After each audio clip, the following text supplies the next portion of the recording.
Hello, everyone. Welcome to the Mindscape podcast. I'm your host, Sean Carroll.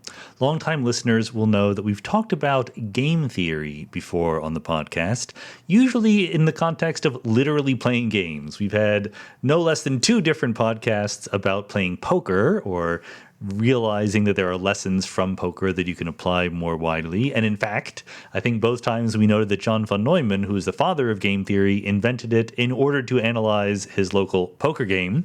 We also talked to Frank Lantz, who is a game designer, about game theory. But the wonderful thing about game theory is that it applies much more broadly than that. It's a lesson in strategic interactions between agents with different interests, right? So that's obviously a hugely broad kind of conceptual framework in which to think about a whole bunch of different issues. So today we're going to be talking to Cailin O'Connor, who is a philosopher of science. She has quite a broad portfolio in terms of research interests, but one of the things she's done, she's written a couple of books on applying game theory to both biological evolution, thinking about what species evolve, how they interact with each other, who's predator, who's prey, how they fill different niches, and so forth.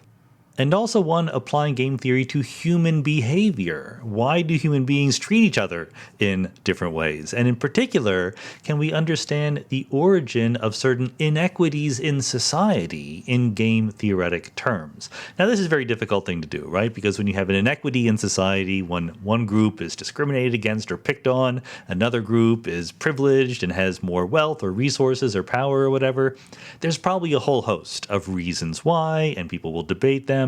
But game theory sort of presents an interesting new twist on this kind of problem. Imagine that, you're a kid and you have a sibling, and your mom says to the two of you, to you and your sibling, okay, there's a pint of ice cream here. You each tell me what fraction of the pint of ice cream you would like to eat. And if the total that you say is less than the whole pint of ice cream, less than or equal to it, then I will split it up according to the rules that you just suggested. But if you suggest a total that is more than one, right, more than the whole pint, then nobody gets any ice cream. Now, of course, the fair thing to do would be for you and your sibling to say, I each want half of the pint of ice cream, then you would both get half, everybody's happy. But what if you know from past experience that your sibling is always very greedy and they're almost guaranteed to ask for 2/3 of the pint of ice cream, okay? So you could stubbornly ask for your half because that's the fair thing, but then neither one of you get anything. You are both worse off, okay? So because your sibling is going to have this strategy and you know it, in a strictly utilitarian sense, it makes sense for you to only ask for 1/3 of the ice cream. So you can see how, by this kind of analysis, inequities creep into the system, even though there's no difference between the two players of the game initially. So I find this all extremely fascinating. It's sort of a completely different lens with which we can use to analyze biology, psychology, sociology, a whole bunch of interesting things. It's nowhere near the whole story in any of these cases, but different angles, different perspectives are always very welcome. So I think you're going to find this conversation very interesting.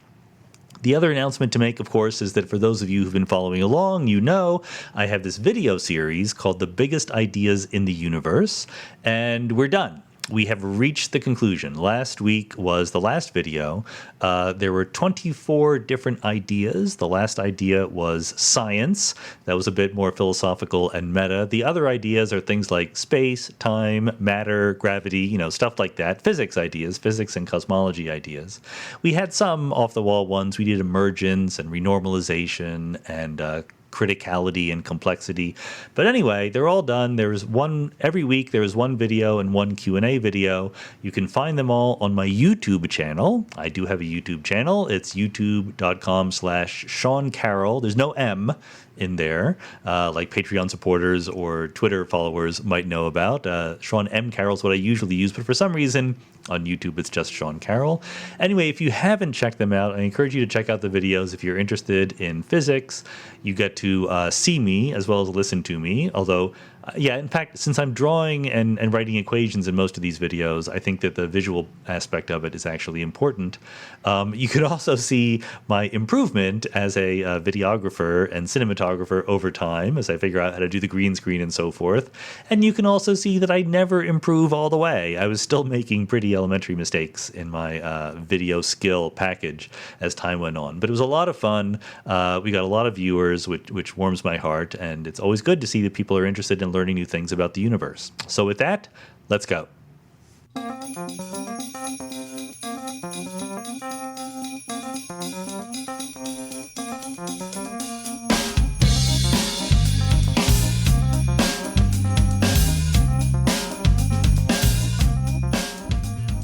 Cailin O'Connor, welcome to the Mindscape podcast. Oh, well, thank you so much for having me, Sean.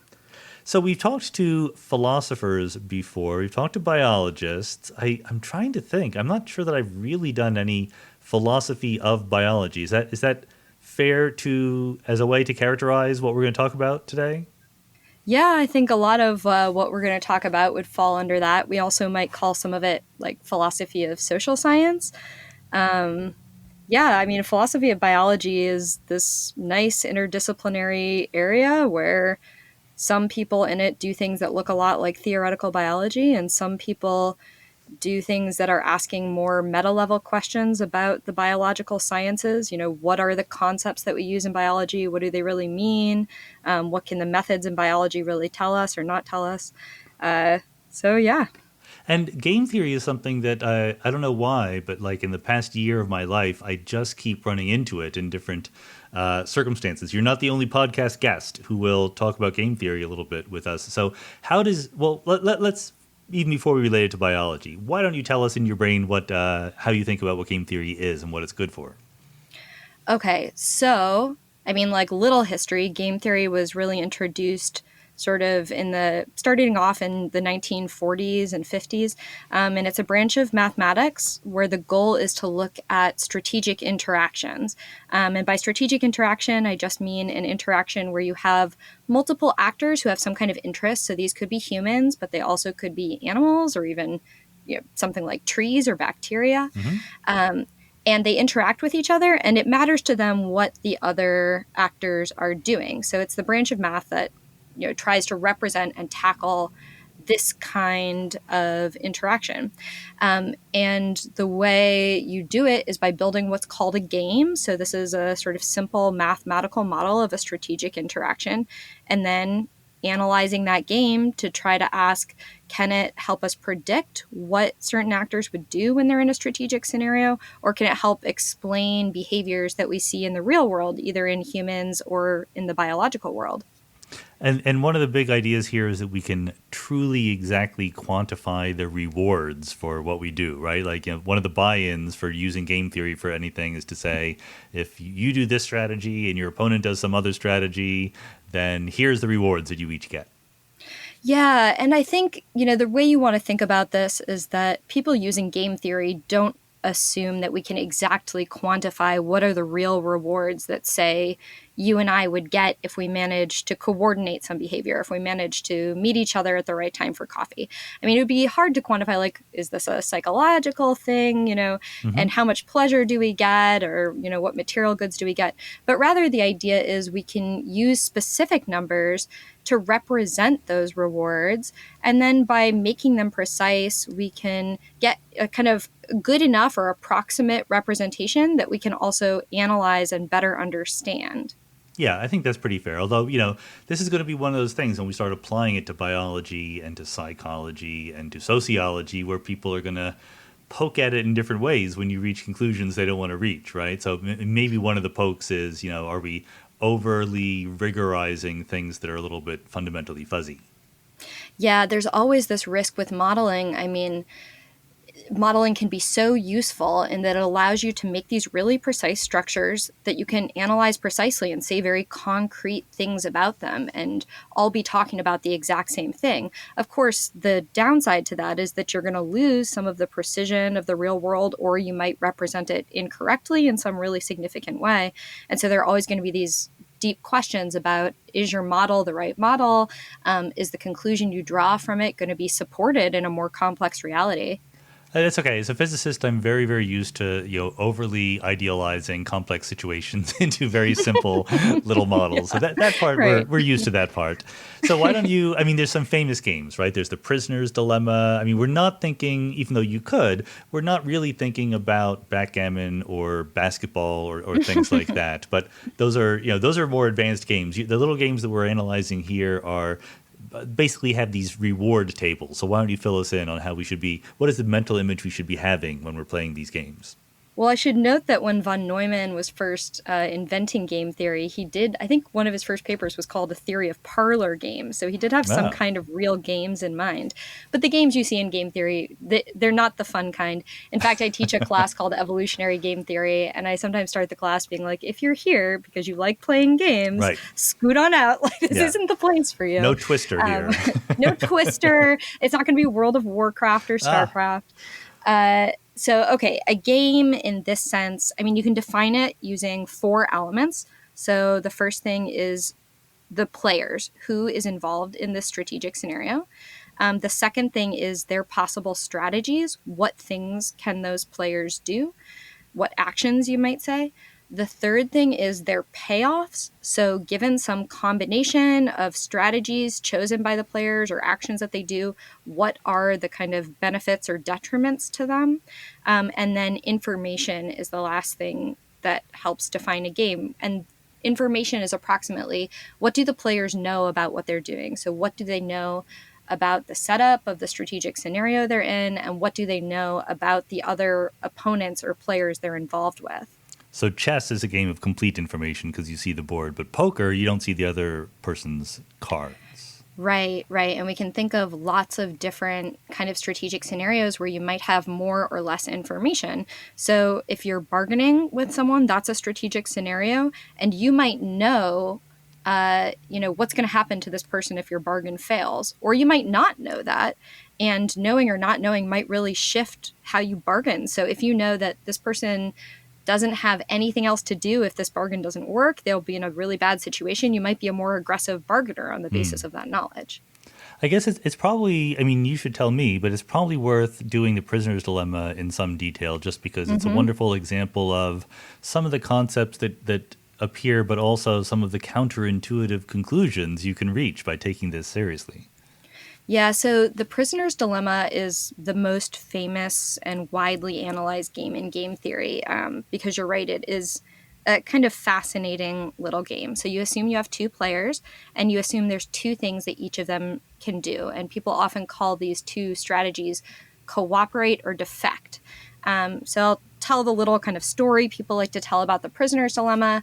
It's like you've got 2 prisoners and they're each told, well, you can either rat on the other one or stay silent. Yeah. So staying silent would be cooperating and ratting would be defecting. And then the idea is, okay, if they both stay silent, they're going to have a really short jail term. Let's say they'll be in jail for a month. If they both rat the other one out, they'll have a slightly longer jail term. Maybe they'll be in jail for 3 months. If one of them rats the other one and that one stays silent, though, the one who rats is going to go free, and then the one who stays silent will have a very long jail term. They'll get blamed for everything. So maybe they'll be in jail for a year. So that kind of creates the payoffs of this game. And the basic payoff structure, which you get out of this little story, is that the very best thing for anyone is to be the one who ratted while the other person stayed silent. But you still prefer to both stay silent than to both rat. So basically, there's a payoff structure that incentivizes you to defect, but creates a situation where if you both defected, you would prefer that you had both cooperated. So that's the dilemma of the game, that it's individually rational to choose to defect, but from a kind of social level, you can all do better by not all defecting. And I guess, so one of the things that leads to a voluminous literature for this very, very simple game to state is that you can imagine either this was truly just a once-off, you play the game, and in that case, I think that just defecting is the right thing to do. But you could also imagine that you're just faced with situations like this over and over again, where maybe some cooperation would help you out in the long term. I think the heart of why people are so interested in this game is that in the end, it's an analysis of altruism. So if you cooperate in the prisoner's dilemma, you've done something that will lower your payoff, but increase the payoff of the other player. So you've done something kind of materially, inherently altruistic. And we see humans and animals in the biological world do altruistic things all the time, even though the kind of basic structure of the game tells you that's not individually rational. It's not rational to harm yourself. So the question is, well, if that's not individually rational, why do we see so much altruism? And then there are a few answers. One is the one you just brought up, that we're in repeated interactions with others. And that really actually changes the structure of the game. Once you start meeting the same individuals again and again for this kind of interaction, it can change what's rational. It can make it rational now to cooperate on the assumption that cooperating now will get them to cooperate with you later. And then there's other things like, if you're looking from a biological perspective, you can see that being altruistic with your kin can end up being selected for. So the genes that would make you altruistic with kin can be selected, basically because when you're altruistic toward your kin, you're being altruistic towards people who are often other altruists or actors that are other altruists. And so altruists are getting these kind of benefits by dint of associating with each other that then defectors aren't getting. So I think that is really the heart of why the prisoner's dilemma is so fascinating, is it helps us answer these questions about altruism. I bet you didn't know that September is National Life Insurance Awareness Month. A lot of people are probably aware of the existence of the idea of life insurance, but they haven't quite gotten around to doing the responsible thing and looking into getting it for themselves. That's where Policy Genius comes in. Policy Genius is an easy-to-use insurance marketplace built and backed by a team of industry experts that makes the whole process a snap. You head to policygenius.com in minutes. You can work out how much coverage you need, and you can compare quotes from top insurers to find the best price, apply for that price, and then the Policy Genius team handles all the paperwork and all the red tape. Policy Genius works for you, not for the insurance company. So if you hit any speed bumps during the application process, they will take care of everything. They even have policies which allow eligible customers to skip the in-person medical exam and do it all over the phone. So if you need life insurance, head to policygenius.com right now to get started. You could save $1,500 a year or more by comparing quotes at their marketplace. Policy Genius, when it comes to insurance, it's nice to get it right. It also, the last point that you just raised sort of brings up questions of the selfish gene or levels of selection kind of thing, right? If I'm altruistic toward my kin, in some sense, I'm being altruistic toward my genome, right? I'm helping it survive. Is that a valid way of thinking? Yeah. So, the way you'd think of it is, from an individual perspective, altruism might not look rational. Why would I do something for my kin that's going to essentially make them more likely to have more offspring and me less likely to have more offspring? But then if you flip to the gene's eye view, so this was an idea, largely popularized by Richard Dawkins. From a gene's eye view, if, I'm a little altruistic gene, I would like to benefit other genes just like me. That it's, the sort of that the altruistic gene is the point of view we look at. It makes complete sense. And yeah, and so are you gonna come down on which is right, or are they all right, or different circumstances call for different ways of thinking? Between what? These perspectives? Yeah. Yeah, I tend to be different circumstances require different kinds of thinking type of person when it comes to thinking about evolution. It gets very heated, these arguments between what levels of selection are valid, especially group selection, I know, is extremely controversial in different circles.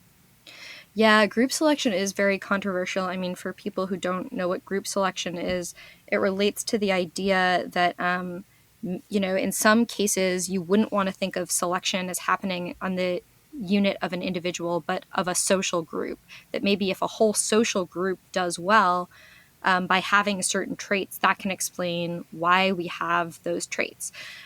Now, this debate has really used a lot of game theory. So John Maynard Smith did these very influential models, game theoretic models, where he showed that it's quite hard to get group selection of a certain type to work, and that's group selection for altruism. So a lot of people thought, well, maybe because altruism is good on a group level, that's why we see it. Groups that are altruistic tend to be selected. He showed that it's hard to get an altruistic group to be selected. And so a lot of people sort of took that criticism and variations of that to imply that group selection isn't important, period.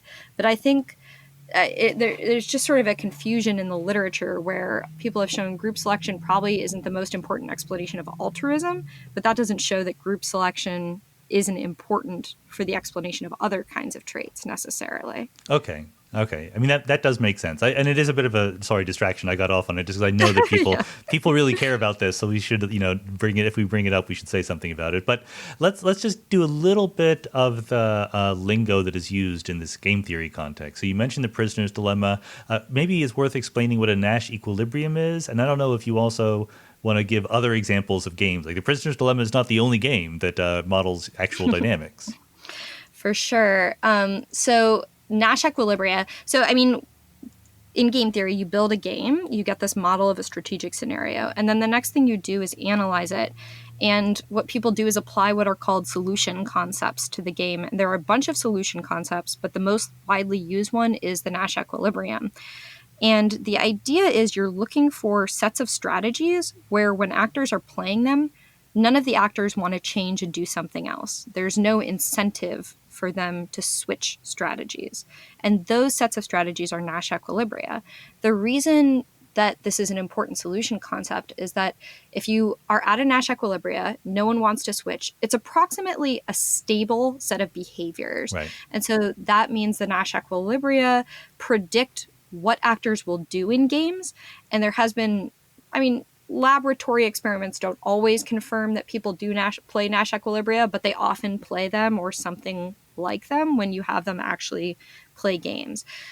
So that's why those are so important. And if you're doing a game theoretic analysis, the first thing you do is build your game, whatever model you're looking at, and then the next thing usually is calculate the Nash equilibria of the game. See what they tell you. So, for example, in the prisoner's dilemma, the issue is that the best for both players is to cooperate, but the Nash equilibrium is that they both defect, right? They do better individually. I mean, the equilibrium relies on the fact that they're making their decisions individually. Yeah, so right, that's exactly it. Defect is the only Nash equilibrium of the game, and so that's the kind of prediction for what rational agents would do. But then there's this benefit to not playing the Nash equilibrium in that game, like just a straightforward benefit to everyone playing. So you mentioned other games. I mean, there's so many other fascinating games. I actually don't work really with with the prisoner's dilemma myself, right, because it's been so analyzed. You're just everyone has done everything you can imagine to the prisoner's dilemma. And to me, situations having to do with coordination are really fascinating. So I've done a lot of work more on coordination type scenarios. And these are scenarios where there's common interest between the players. And what I mean by that is that they're going to get shared payoffs. And in coordination games, the way they get shared payoffs is by somehow coordinating behavior. But then the kind of thing that makes the game interesting is that there are multiple ways to coordinate behavior. And the question is, how are the actors going to settle on one way or another? How are they going to solve what's called a coordination problem and learn to make their behavior work together? And this is especially interesting when we look at more of a societal level. How does a whole society come to learn to coordinate? And then under that umbrella are what are called bargaining games, which have to do with resource division or splitting stuff. And the reason these games are so interesting to me is that humans are in situations all the time where they're dividing resources, whether it's literal resources like money for your salary, or whether it's time and effort. So, for example, if you're an academic on a joint project, everyone, to get it done, you have to somehow divide the work necessary to be done, and that's a bargain, and that takes a type of coordination too. And so that's another set of games that I've been really interested in. Is there some kind of classification scheme for at least all two-person games? I mean, there are names to different games, and games get a name based on the kind of ordering of the payoffs and what that means for the equilibria of the game. So the prisoner's dilemma is always going to have this structure that we've described where there's a strategy that's rational to take. It always benefits you, but will get lower payoffs for both actors than the other strategy. A coordination game will have at least 2 strategies, maybe more, and a kind of situation where if actors manage to match their strategies in the right way, they get better payoffs than if they don't manage to match their strategies in the right way. So, I mean, maybe an explicit example would be helpful. Is the Stag Hare game an example? It's a kind of coordination game. I should let you pick rather than suggesting ones. I'll just give you a totally, here's the basic coordination game. You have 2 strategies. Maybe it's A and B, and let's say these represent driving on the right side of the road and the left side of the road. Right. And you get payoffs if you both pick A, which is both driving on the right side. You get good payoffs if you both pick B, which is both driving on the left side. But if one of you picks A and one picks B, you don't get good payoffs because you crash into each other. So there's a super simple example. And a physicist would say it's an example of spontaneous symmetry breaking because it didn't matter whether we picked left or right, right? But picking the same one for everybody is definitely advantageous. Right, exactly. And so you can ask, why in certain societies or how do we break this symmetry and come to different conventions where we all do something that helps us coordinate our behavior, but ultimately it could have been something else. There are lots of other things we can do in some situations. In this case, there's just 2 options. Yeah. But if we look at, say, what time we start work in the morning, there's actually a lot of options we might have had. And societies have to somehow come to a convention about when they're going to do that. If they're going to coordinate things like when is daycare open, when are restaurants open for lunch. Well, back when daycare and restaurants were yeah, we imagine. So look, they're going to be listening to this podcast 100 years from now, so we got to speak in universal terms. Oh, yeah, I probably, yeah. Yeah. They might not be restaurants anymore, but for different reasons. But you mentioned when you talk about the times that we start working or the times that we have dinner, there's clearly coordination going on, and different societies answer that question differently. I mean, this is probably leaping ahead a little bit, but how much do we actually compare to data in this field? I mean, we build a model based on imagining that certain dynamics arise from certain games, and then we test it again empirically? It really depends what you're trying to do with the model. And so I think this is a big picture thing that I'm always trying to convince people about models. A lot of people will look at simplified models like games or game theoretic models and say, well, this is so simple. What can you even do with this? What can it tell us about the real world? I mean, I think the answer totally has to do with what are you doing with it? What are you trying to find out about? How are you using it? What inferences are you making on the basis of it? And then you also see that depending on what kinds of scientific inferences people are trying to make, what they're investigating, they use games very differently. So sometimes people will build models and compare them to data sets of what real humans do.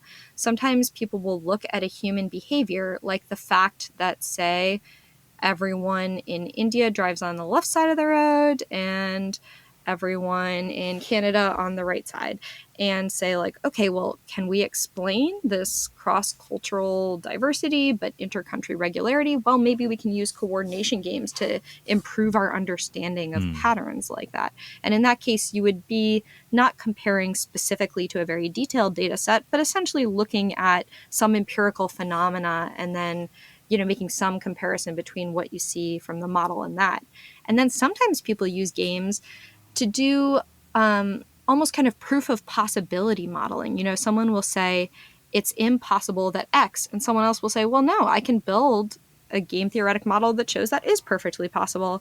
So to give an example from philosophy, there's this tradition of natural language skepticism. Quine was someone in this tradition who argued you can't evolve language naturally. Basically, the idea being if you want to have a convention for language, you need language to establish it, to tell each other, okay, well, tree is going to mean tree.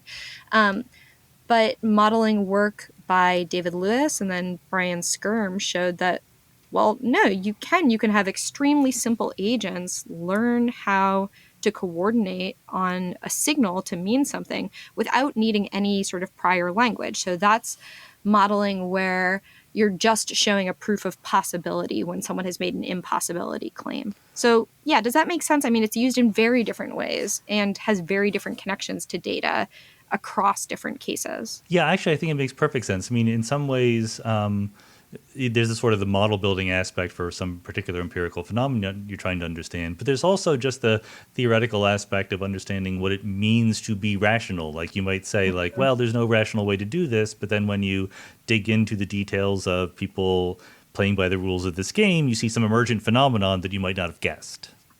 Yeah, and I also, here's another one, like another role that I think often game theory can play. You're looking at certain cultural patterns and you're trying to reason about them. And then sometimes it plays a role as like an aid to reasoning. It's not that you're doing something much different than you would be doing just thinking about, okay, what do I see in the data empirically that humans are doing? But it kind of helps you organize your thoughts. So I think of Christina Bicchieri's work on norms, which uses a lot of game theory, as falling under that kind of category. It's not that she's doing these like super complicated analyses, but she's saying like, okay, well, what if we used a game to think about norms this way? And what if we thought of norms as changing the payoffs of the game in that way? So that's like kind of another way you can use games. Right. And in particular, we can, so let's, there's just so much to talk about here. I'm sort of tongue-tied about it, but we did say we are going to talk about evolution. So like, what is the particular way that an evolutionary biologist would think about the evolution of different traits using this kind of game theory technology? Yeah, good. And so this really starts to get into the area that I work in more, which is called evolutionary game theory, and it's related to other kinds of evolutionary modeling. So this area really started taking off in biology, in large part like due to the work of John Maynard Smith. And the idea was something like this. Okay, we have these games, they're representing strategic scenarios. Mostly the way people had been analyzing games up to that point was like assuming, okay, the actors involved are rational or semi-rational. They're going to sit down, they're going to engage in some kind of deliberative process and then decide what strategies they're going to play or what actions they're going to take. And biologists thought, well, we have animals, organisms of all sorts engaged in strategic interactions all across the biological world. I mean, they're bargaining with each other, they're coordinating with each other, they're signaling to each other, they're behaving altruistically, pro-socially, non-pro-socially. But most of them, we know, aren't sitting down and engaging in a rational deliberation. Right. Instead, a lot of their behaviors have evolved. And so the idea behind evolutionary game theory is you instead take a population of agents, you assume they have certain behaviors that they might play in a game. So maybe some of them are altruists and some are non-altruists or whatever it is. And then you ask, how does this group evolve? And can that explain things about strategic behavior in the biological world? And so I know that in individual games of incomplete information, like poker, or even just like a sport out there on the field where you don't know what the other player is going to do, mixed strategies are often the best ones to use, where you have a certain percentage of the time you do one thing, a certain percentage you do the other. But I presume that in a complete information game, there's something that you should be doing. But then when you introduce the population idea, does it become again something where the equilibria are more subtle, where a certain fraction of the population does one thing and a certain other fraction does another thing, even though they're both, it's clear that one is overall better, but it's also better that there's a dispersal of strategies? It can depend on the situation. So first of all, I'll point out that sometimes when you have games with complete information, it's still best to mix up your strategies. So if you look at rock, paper, scissors, even though everyone knows exactly everything about how that game works, your best thing is to randomly mix among your strategies. Fair enough. Yes, that's true. So I'll just point that out. And then, what was the... I'm just asking, is there an analogy between that incomplete information and the population dynamics so that you get the equivalent of a mixed strategy in the sense of different members of the population doing different things? All right.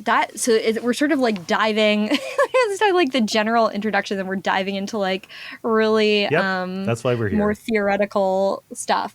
So Right. So when you're looking at individual behaviors, you have these mixed strategies where sometimes the best thing to do is sometimes do one thing and sometimes do the other thing. And that can kind of confuse your opponent or make it impossible for them to predict what you're going to do and then force them to behave in certain ways. Now, in biological populations, you can have an equivalent of that, which can work in different ways. So one thing is that you might have part of the population that behaves one way all the time, and then another part that behaves another way, but all the time. And so that's a kind of thing where everyone has a set behavior or strategy, but there's a mixture or variation if you look across the whole population. Mm-hmm. Then you could have another situation, which is that everyone kind of learns to have some mixed types of behavior, or many individuals end up having some evolve to have some kind of mixed behavior. So for example, escape behavior is often quite stochastic. I mean, the bunny doesn't run right all the time or left all the time. They mix, right? Yeah. And so it's not that there are some right bunnies and some left bunnies. It's that all the bunnies have some randomness in their strategy. Let me pause for a second to talk about the Peloton bike. If you want to keep your mind sharp, keeping your body in good shape is part of the process. But if you're like me, it can be very difficult to either find time or somehow work it into a schedule with so many other things to do. That's why Peloton is so great. The bike is always there. It's in your house. When you feel the spirit move you, you can hop on it. But you also get the structure of guided classes if that's what you want. You can join live classes throughout the day or choose from thousands of on-demand classes for a truly immersive experience. You can filter what classes you want by your music preference, by the class type, the length, intensity. You can find your favorite instructors and keep going back. And now, new riders get to experience Peloton with a 30-day home trial. If you decide it's not for you within those 30 days, they will come pick it up and you will get a full refund. So experience game-changing cardio with the Peloton bike. Visit onepeloton.com to learn more. That's ONEPELOTON.com. I guess that what I have in mind is something like, about Richard Lenski's long-term evolution experiment?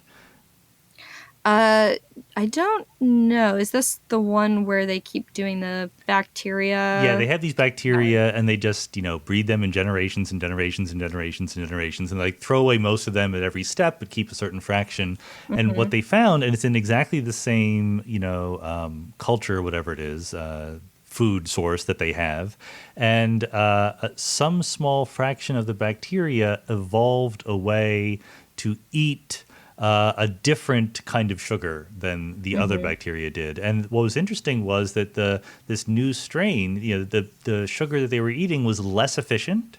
It was less good as a food source, but of course there was also less competition for it since all the other bacteria were eating something else. And I'm wondering if there's a game theoretic explanation for that. Well, so I don't think that would probably be best handled using a game. And the reason, so usually when you're thinking about a game, you're thinking about, an interaction between two organisms where they have different choices and they care what the other one does. This probably you'd want to use a model that was less game theoretic and more about utilizing underused resources if you wanted to think about this kind of scenario. Okay. So I guess, so there's limitations on how far the game theoretic paradigm works here. I mean, maybe you could sort of force it in by saying that there's two strategies, eat this molecule or eat that molecule or something like that. But that the whole population would want to have a mixture. But I think it's not a sort of paradigm case where where game theory would be like the best way to go to represent that population, I don't think. If it's like the rest of science, I'm sure that the game theorists just think that they should just use game theory for everything, right? Like we hammer an awful lot of nails with the game theory hammer, whether or not it's the best way, for sure. So the other terminology I wanted to get on the table was that of an evolutionarily stable strategy. So this is related to, but not the same as, the Nash Equilibrium for these games. Yeah, there are formal relationships. So this is kind of a solution concept for an evolving population. And the idea is to ask, all right, if we have, what are the strategies where if the whole population is playing that strategy, it's stable to invasion by other strategies? So if we introduced a little mutant who was doing something else, would this population still be stable? Would that mutant die off?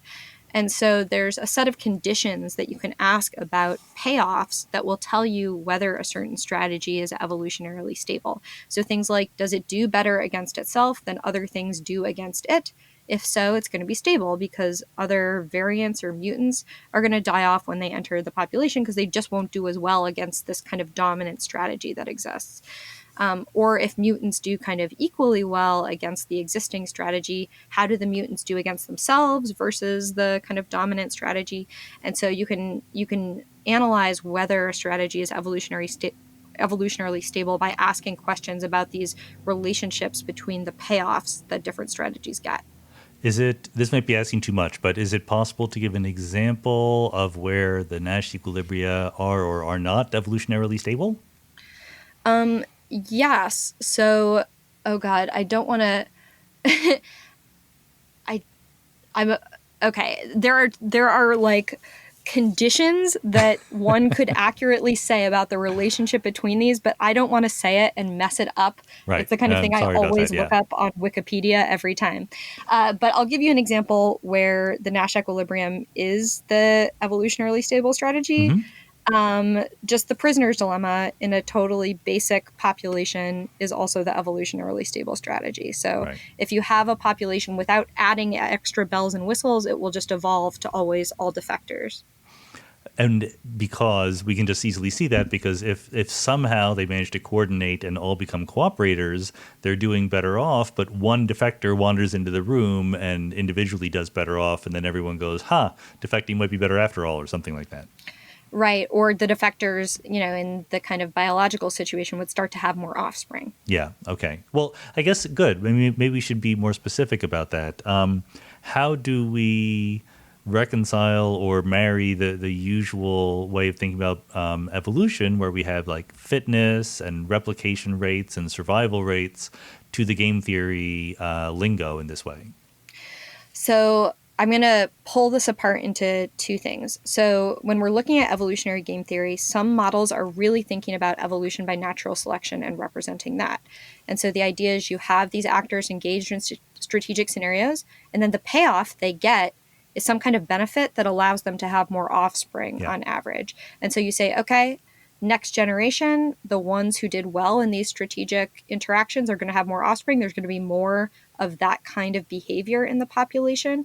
And so that will determine a kind of evolutionary trajectory towards increasing the prevalence of strategies that do well. Now, people also use evolutionary models to think about cultural evolution and even kind of individual learning within a lifetime. And there you're making slightly different assumptions. But your assumption might be something like this. There are different possible driving behaviors. Some people might try out the right side or the left side. And we'd want to be thinking about like way back when cars or probably actually earlier wagons or horses were first being used on roads. So people might be trying different directions, and people might learn that, okay, when I go to the right, that tends to do better for me. And so I'm going to stick with that behavior more often. So I might learn based on the environment that I'm in to kind of go with one strategic situation. Mm-hmm. So I'm not like literally having offspring who go on the right side of the road. Yeah. I'm learning. And then I might be passing that learning on to, say, my offspring or my friends. So there might be some kind of cultural transmission or imitation of successful behaviors. Well, yeah, but so this is important because in the real world, at least in the cultural world, we can not only sort of see the situation we're in and try to optimize for whatever reward we want, but we can also talk to people. we can signal, right? And so part of the fun of this approach to evolution is talking about the emergence of signaling and cooperation and things like that. Yeah, exactly right.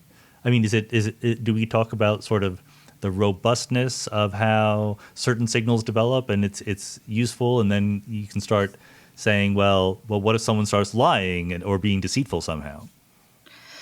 Yeah, so I mean, this is sort of in the book that prompted this discussion, Games and the Philosophy of Biology, mm-hmm. I start basically the first half of it covers signaling behaviors of different sorts, and especially the evolution of signaling behaviors as they've been analyzed by philosophers of biology and different biologists. Now, sometimes you can apply these models to like human language, though you have to be very careful because they're really pretty simplified models to think about the complexities of language. So you want to apply them to think about certain particular aspects of language. More often, people are applying them to think about signaling in the biological world, like the peacock tail or the large jumps of the antelope when they see a predator and things like that. Right. And so does it work? Do we think that the understanding of why, I mean, there's a lot of goofy things out there in the natural world in terms of things that look like tremendous wastes of energy and resources, but that we think of as serving the purpose of sending signals. Is that something that game theory has explicated for us, or is it sort of an aspiration, or are we skeptical? Yeah, it has. Well, I mean, so usually you want to break up this literature on game theory and signaling approximately into two big camps. And one is common interest signaling, signals when the two individuals involved kind of want the same thing. So this might be like, you know, my husband is at the beach and he wants me to come and like bring some stuff to the beach. And we're talking on the phone and I say, well, how's the weather? And he says, it's really sunny. And I'm like, okay. And then I pack a big sun umbrella. So we both want the same thing. We want the right items there at the beach. So that would be like a common interest type of scenario. A conflict of interest type scenario is the sort of other area that you want to separate off, where the sender and the receiver of information may or may not have the exact same interests. So a kind of classic case from economics has to do with hiring in the job market, where a company is trying to hire the best candidates, but every candidate wants to be hired. So some candidates have interests that line up with the company. They both like for that person to be hired, but some candidates don't. They might not be a very good candidate, but they still want to get hired. And so we break signaling up into approximately these two different camps. And then we can explain and understand an awful lot of things in human social world and the biological world using models in these two areas. So if we think about the common interest models, they really make clear why signaling is going on basically all the time. I mean, I shouldn't say every organism, I don't know, but stuff all the way down to little tiny bacteria and yeasts and plants and, of course, insects and, all the little wiggly stuff in the sea are signaling to each other. And the reason is that there are all these benefits to being able to coordinate your action. And often the only way to do it is to somehow send information between organisms. And then there's lots of more details of how we can use these models to think about the different ways that we all engage in common interest signaling. And then this other area, the conflict of interest signaling, helps explain some of the stuff that you were just talking about. Why do we see these tremendously weird seeming adaptations like really long tails, or, I mean, if you ever look at the face of a turkey, it's just a mess. I mean, like this weird blue goo thing all over its face and neck, like why? Why do mantis shrimp have 16 different kinds of cones to see a bajillion colors, presumably?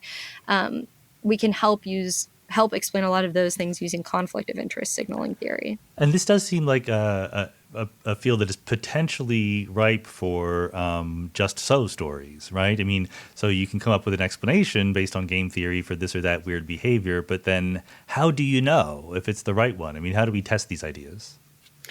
Right. Well, I mean, game theory is in part the answer to how we know. I mean, in many ways, evolutionarily modeling, including evolutionary game theory, helped throw out a lot of just so stories in biology and provide at least some sort of way to constrain what sorts of stories or narratives people could tell about the evolution of certain traits. So going back to group selection, before this work on group selection and altruism, a lot of people would say, oh, well, they'd say things like the reason we have senescence, death of organisms before they had to die, is so that the younger birds can live their lives and have more, food or whatever. And so that's a very speculative narrative. If you actually take a model and sort of put numbers on what are the benefits to birds from dying young and dying old and how might that translate into offspring, you have a way to think more rigorously about evolutionary processes. Is it also possible then to sort of discuss, I don't know what the word is, some sort of fragmentation of populations into different groups where some groups say, well, we're going to have one strategy and we're going to cooperate with each other and we're going to signal to each other so we know whether or not you're in the group? Yeah, so we do see that kind of thing happening, especially, I would say, in human groups. So fragmentation or speciation can happen for different reasons. So one can be that you're just in different locations, right? That these organisms are over on an island, and then they might evolve to have different behaviors than these ones over on the mainland as a kind of accident of history. Or, as you're pointing out, sometimes you can have situations where you can have some kind of signal of in-group membership that identifies members of a population and gets them to treat their own group differently than another group. And people sometimes think that's a way to think about in-group signaling in human groups, that different cultures or different tribes or whatever might dress in different ways, engage in different sorts of behaviors, and that would be used as really relevant information about how you're going to interact strategically with someone who displays in a certain way. Yeah, I mean, let's just boldly hop right from biology to human beings and how they deal with each other. I mean, I've heard it claimed that signaling plays a much more important role in human behavior even than we might guess. Like the only reason people go to college is to signal some achievement, or the only reason people wear the right clothes or go to the right movies or whatever. Do you think is that something we can analyze game theoretically?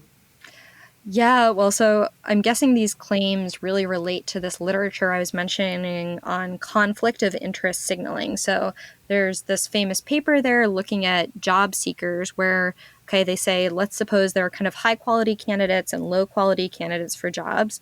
And the company wants to identify the high quality candidates.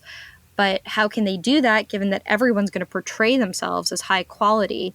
Well, they say, what if it costs more for the low quality candidates to go to college? It might be more work for them, is the idea in this original paper.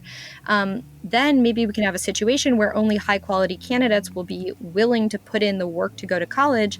And so the diploma isn't valuable to them because of the knowledge they gain, but rather as a signal of their ability to, pass classes and things like that.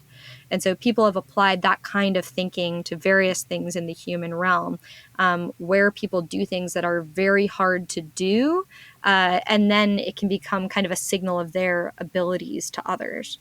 I mean, I guess in some sense, it's bringing into question what it means to be rational. Like you're rational in some sense. You're playing a game and you're getting the reward that you want, but it leads to behavior that might, from some remove, be perceived as less than completely what we would like to aspire to as rational beings.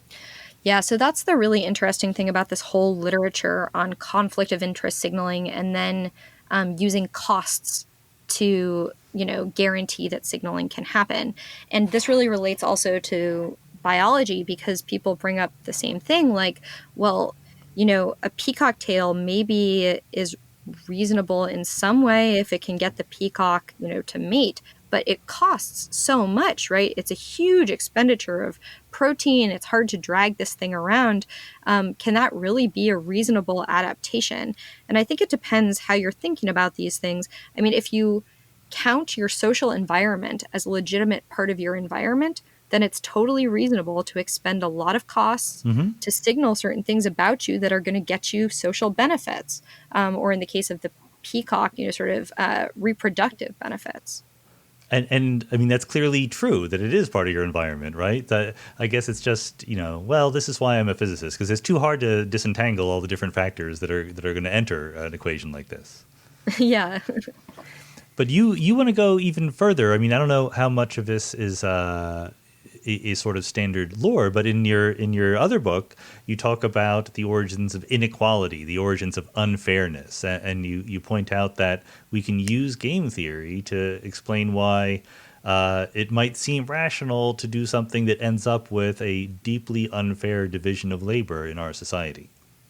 Yeah. So, I mean, I think this is important to understand because I've seen analyses before where people will say something like this, if we look at bargaining games and bargaining in a whole society, we should always expect to end up at a fair outcome because nobody's going to accept that they get an unfair amount. And so they're just going to refuse to play and we'll end up with fairness. Yeah. Now, I think that analysis ends up being a terrible kind of analysis because people are rational given the social situation they're in, or they make choices given the social situation they're in. And this, by the way, really relates to previous work by people like Ann Cudd and Susan Oken. So you can have these situations where, say, you have two identity groups. These could be men and women, or maybe identity groups of different races. And they're engaged in maybe some kind of bargaining scenario, who has to pay more or less, who gets the really prime jobs or not, who can sit at the front of the bus or has to sit at the back of the bus. So there are these kind of bargaining situations they engage in. And you can use evolutionary models to show that you'll end up at inequitable conventions a lot of the time where one group's getting more and one group's getting less. But if you look at the group getting less, at every stage of the way, they were changing, like learning and adapting in ways that made completely perfect sense given the situation they were in. So they're, taking the best behaviors they can to get the best payoffs and outcomes they can, given the pressures they're under from another group. And so is it just because, from a sort of physics perspective, I think about these in terms of landscapes of, energy landscapes, and you sort of fall to the valley of a minimum, and then you're metastable there, even though it's not the lowest point where like there could be some even better vacuum that you just can't find. Is it an accident of history that you end up in this inequitable division, or was this sort of more globally rational? It's just sort of an inevitable thing that some people are going to get screwed by the system. Well, so here's the kind of dialectic I go through in this book.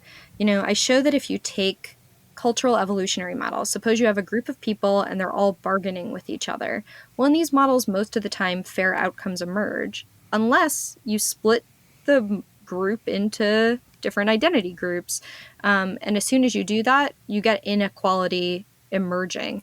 And that basically has to do with this way of breaking symmetry. As soon as you have two groups, you have these identity markers where you can say, well, I'm type A, you're type B, and type A's treat type B's in this kind of way.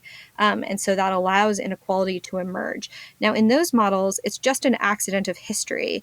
There's nothing about either group that makes one more or likely to get better outcomes. So in that case, it really is just this kind of symmetry breaking type of argument by random chance. These people were, being more aggressive in their bargaining early on, and these people less aggressive. And then they all learn to end up at this kind of pattern where one group is getting more.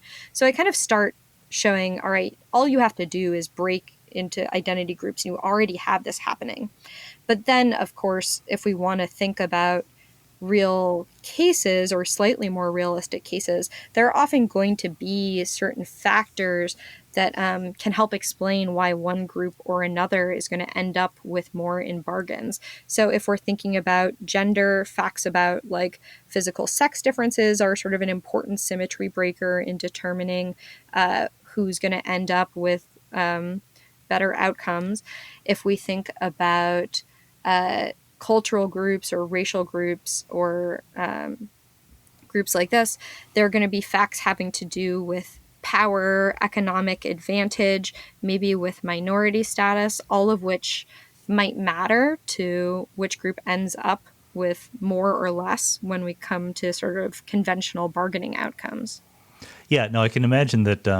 Again, the messiness of the history is really crucial here. But I mean, maybe it's worth digging in a little bit into the technicalities of this claim, because I remember I was struck by it in your book that just the existence of different identification markers that say you're in one group versus another changes what the rational strategy is. I mean, basically because there's a new possibility opens up. I will have this strategy against members of my group and this other strategy against other people. Exactly. And so I think that the kind of really core, one of the most core interesting observations to communicate here is this thing where if you think about bargaining, if you and I are engaged in a bargain, there are many different kind of outcomes we can coordinate on. Ones where I get less and you get more, ones where I get more and you get less, or ones where we kind of equally split our resources. So in models, these last type, the equal split outcomes, are special because you and I can do the exact same thing and perfectly divide our resource. Right. So it's a kind of special equilibria where you're being fair to each other. And other philosophers like Jason Alexander and Brian Skirms and economists like Peyton Young have used this to try to explain why we have norms for justice and fairness, right? So you have these symmetric equilibria that emerge when you don't have groups. And then when you just add identity markers so that I can say, well, I'm this type and you're that type, a whole group of new equilibria become possible, which are equilibria where members of one group get some amount more and members of the other group some amount less. You literally can't evolve these in the other kinds of models, but in models with groups, not only can you evolve that sort of equilibria, but they just kind of pop out of the dynamics all the time. And this is, I mean, you'd want to say it's a super robust finding. It sort of doesn't matter how you do the model, you still get this happening because of this new asymmetry where you're able to identify who's of what sort of group and then treat them differently. Is it worth actually sort of giving you details about an example game in which this would be the case? Yeah, so the bargaining game is a perfect example game. So say we have a bargaining game where you and I are dividing something, like people often will say a pie. And let's say here are our strategies in the game. We could each ask for a third, a half, or 2/3 of the pie. So that's a specific game. We have our strategies, we have players. If we imagine a population playing this game, if we have just a population where people don't have any special identity, you almost always get everyone demanding 1/2, or a lot of the time.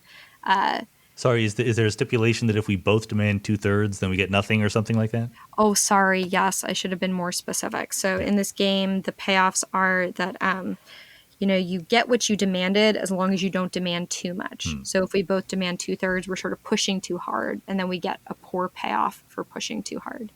And so the equilibria of the game are that we can either both demand half, you can get a third and I get 2/3, right, or you can get 2/3 and I get a third. Yeah, I mean, which is an interesting point, for those who are not professional game theorists in the audience. Like, all three of those possibilities are, technically speaking, equilibria. Like, one is fair, 50-50, but if one person always asks for 2/3 and the other one always asks for 1/3, that also satisfies the criteria for being a stable set of strategies for the game. Right. And if one person asks for 99% and one person for 1%, Yep. that also satisfies the criteria for being a stable equilibria of the game. And then, so how does this change when you get groups in there? And so, yeah, the idea is when you get groups, the fact that I know you're in one group and I'm in another can give me this extra information where I can say, well, people in that group always demand a third. So when I meet members of that group, I can demand 2/3. Right. I can ask for more. And the idea is that this kind of reasoning can actually help us understand, for example, how we divide up household chores.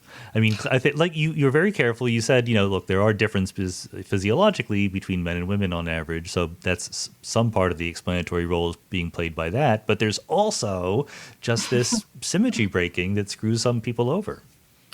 Yeah, well, so if we look culture to culture, there are cultures that have like pretty gender egalitarian norms and conventions where, there isn't a big power imbalance between men and women, where there maybe isn't a big difference in how much labor they do altogether. And then there are cultures that are much less gender egalitarian.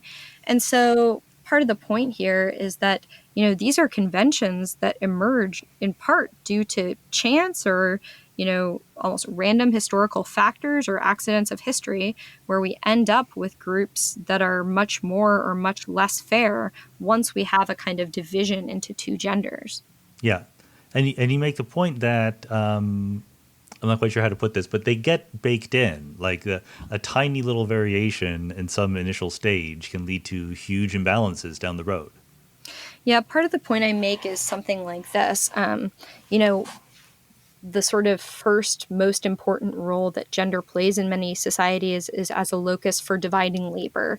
And division of labor is not as important in modern societies as it used to be. So we still divide labor. If I say who in that household is cleaning the windows versus taking out the trash, Yeah. you'll make certain guesses based on the genders of the people. But if we look at more traditional societies, it was completely necessary to divide labor because there were so many skilled tasks that required doing that were very hard to learn to do. And so having a rule where it's something like, well, women will always be the ones who learn to make rope, men will be the ones who learn to fire ritual pottery, women will be the ones to dig tubers, men will be the ones to build houses, really benefited groups. And so you see these kind of conventions emerging where gender becomes this really important locus for division of labor. And once gender becomes really important in determining who's going to do what, it also then becomes important in determining who's going to get how much and who's going to deserve what. And that's in part because people get different things based on what they're doing. The person who controls food production might, be in a special position within a family or a society to kind of have more for themselves, demand more for themselves. And then it's also just because now you've kind of created this meaningful social difference where people can look at that difference and be like, well, we think that these kinds of people are different than those kinds of people. These ones are the rope makers. These are the ritual pottery makers. The rope makers, they're the kind that deserve less than the pottery makers. And so you can have these kinds of meanings and conventions attaching to these categories that emerge for other purposes. Is it a slightly depressing conclusion in the sense that, it was sort of not some evil or unfairness in the hearts of people that made this happen, but it was just the dynamics of evolution under the constraints of rational game players? Well, I try to be really careful about that because there is evil in people's hearts sometimes, and there's a lot of discrimination, and there's a lot of really morally wrong discrimination. Right. And these results shouldn't be taken as indicating that any of that is less morally wrong than we thought before, Yeah. for sure. But I think part of the important thing to realize is that inequity kind of has a life of its own, or a tendency to arise via very non-offensive things. So if you have groups of people, if you have kind of social identity groups within them, and if everyone tries to learn to do what's best for them, inequity can just emerge from those preconditions, which I think helps explain why it's both so common cross-culturally, why, inequity based on social identity is the rule, not the exception, but also tells us that it's quite likely to happen and should require sort of active responses rather than passive ones. I mean, it won't, I think there's kind of an idea in thinking about social inequality, we'll keep trying to fix it and then we'll get to a point where it's fixed and then we're done. And I think this analysis says that's not really the right way to think about it, because these really basic forces having to do with learning and strategic interactions are going to push us towards inequitable patterns almost on their own. And so it's going to be the kind of thing that you'll have to always be thinking about, always be actively addressing if you don't want to have high levels of social inequity. Yeah, so there is some. But that is the depressing part of it. There's this. It's almost saying that. maybe it is saying that an unequal division of resources and rights and privileges in society is the natural thing. It's not saying who is supposed to be the winners and the losers necessarily, but it's a rich get richer kind of phenomenon.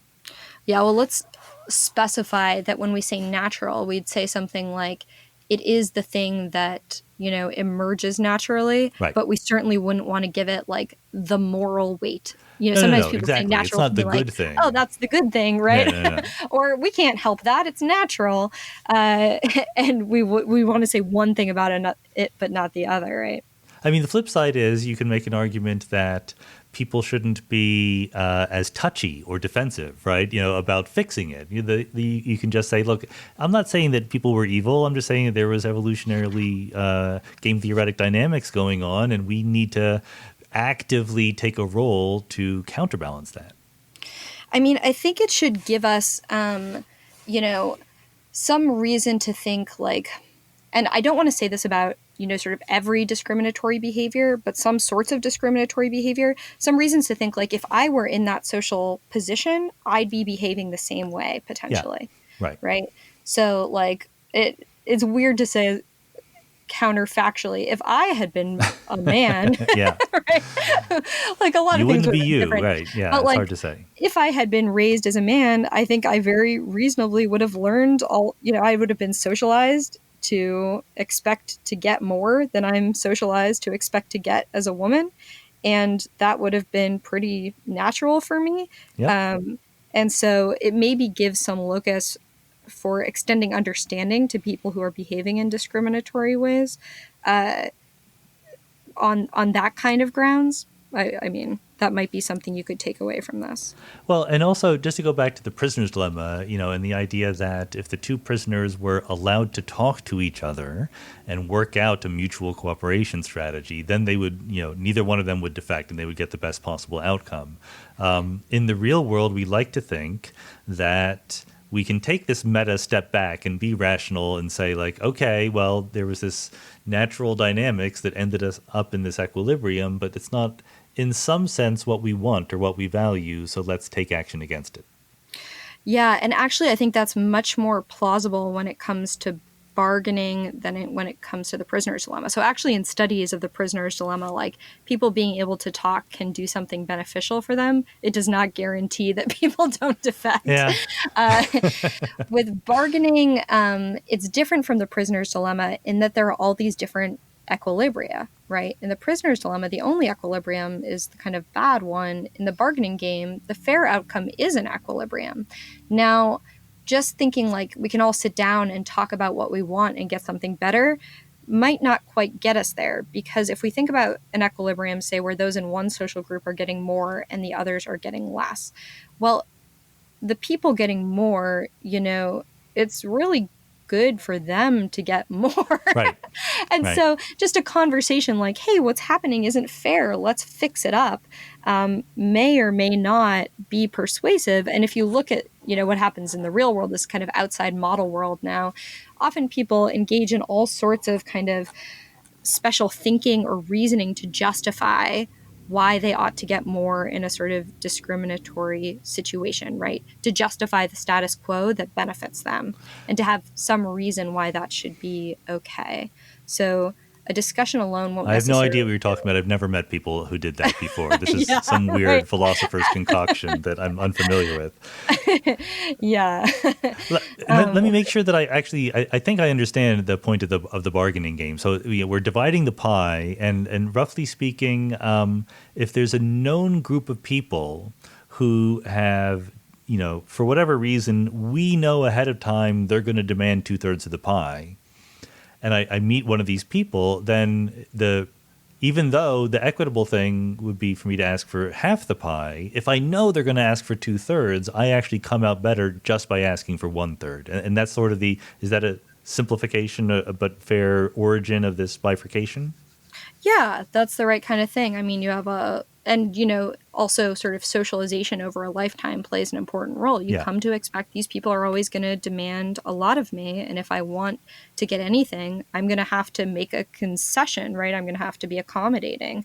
And so you learn to behave accommodatingly towards some people or in a more like demanding, aggressive way towards other people. Yeah. And the hope is that the real world case is a little bit less idealized than that. And there are people who all their lives have been getting 2/3 of the pie. But if you ask them, they will say they're big believers in equitability and fairness. And maybe you can get them to switch their strategy through hook or by crook. Yeah, and we certainly do see this happen sometimes. It's not the easiest process because I think there is some resistance. If you're getting all the good stuff, why, Yeah. there's going to be some resistance to going down to a half. But we do see these processes happening where, like there are these educational processes that make clearer to men or clearer to white people, like you're getting too much.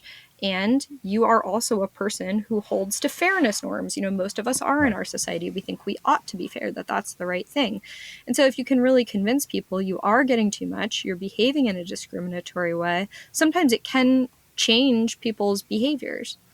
I mean, sometimes there's a very common strategy that says, look, just being fair to everyone helps everyone, right? Like, discriminating against women or minorities or whatever is really hurting society as a whole. But at least in principle, it's not necessarily true, right? I mean, it might just be there are finite resources and they're being distributed inequitably. And we're making the big ask of asking people or groups of people to say, give up some of what you have in the name of fairness.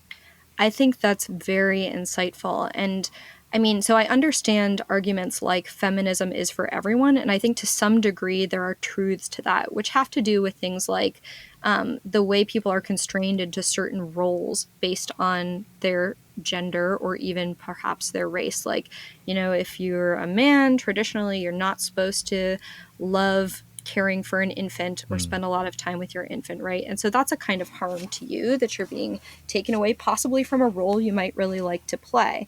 And so in that sense, a movement like the feminist movement is for everyone. But I think it's really too simple to say fairness benefits all of us. And it ignores a lot of the reasons why movements towards fairness, like civil rights movement or Black Lives Matter movement or feminist movements, meet so much resistance because people aren't dumb. They know. I've been winning this game for years. What's good for them? Well, I mean, okay, maybe we've already answered this one, but maybe just to wrap things up, does this kind of analysis suggest strategies for making the world a more equitable place? I mean, I don't want to end on like saying, well, it's just the law of nature that we got to stick with it. I mean, we can appeal to people's senses of fairness, but can we, in some sense, change the game that we're playing so that it just becomes more rationally self-interested for everyone to be more fair to each other? Good. I mean, so, and even though there's some kind of like, depressingness of the lessons from this book, I certainly also would like to emphasize, like, we see cultures do better, become more fair. And then we see across cultures, some cultures that are much more fair than other ones. So it's not like it's just hopeless, right? There are definitely ways that groups of people can be better with respect to equity. So thinking about like the modeling in this book and some of the things it tells us about doing that, I mean, one thing that I think is kind of important to realize is that norms can be eroded before you ever see change happening. So norms and conventions tend to be very stable because if everyone in society is adhering to them, there are these kind of forces having to do with payoff that means everyone else is kind of push towards adhering to them. So if everyone in one group is demanding 2/3, that makes it, there's always this force pushing everyone in the other group to demand 1/3, right? Yeah. But you can have situations where people stop liking a norm before they stop adhering to it, right? Everyone's still doing it, but you can have people becoming dissatisfied with it, learning more about it, coming to believe that it's unjust. A related lesson to this is that you don't see change happening until actually people change their behaviors, right? So you can talk a lot, but at the end of the day, you've got to do something different for a norm to change. And this can mean people who are disadvantaged making higher demands and just messing things up for everyone for a while till everyone else adjusts. Or it can mean people in an advantage situation conceding more, changing what they're demanding, saying, I'm going to give more until we end up at a new norm. You usually see the first one more than the second one. But so I think that's an important thing to think about. Okay, we can have people changing their minds about things, but the behavior can still look stable for kind of a long time. And then if we want real change to happen, someone has to actually make that change, like change their strategy, do something different. Okay, Karl Marx, I thought that the philosophers were just trying to describe the world, and here you are suggesting that we actually try to change it as well. I mean, that's a pretty radical move. Yeah, right.